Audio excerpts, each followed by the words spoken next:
Good morning, I'm David Chaston, standing in for Bernard Hickey today with 90 at 9, brought to you in association with the Bank of New Zealand.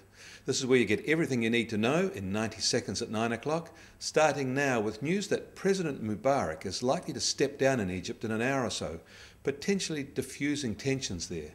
But how the power vacuum will be filled will become the next focus. The Dow and the S&P 500 are holding at 2.5-year highs. Gold is unchanged and oil has slipped below US $87 a barrel.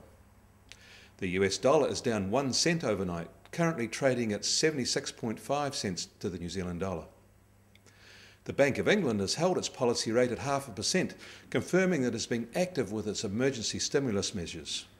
But the UK pound rose as markets there are betting the British will need to raise that policy rate before the end of 2011. The slight rise we've seen recently in long-dated US Treasuries paused yesterday, probably because there was better news overnight about the growing strength, or maybe that is the easing weakness, of the US jobs situation. US jobless claims fell in the first week of February, are now at their lowest level since July 2008. There was similar good employment news in Australia, where economists noted that more jobs were added in January than most expected. And finally, we'll be reporting New Zealand's January food price rise later this morning.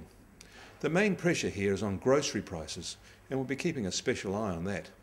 But overseas, the United Nations is warning that hoarding by governments of wheat is a real problem, pushing up its price, and there is no end in sight with 2 years of short supply in front of us.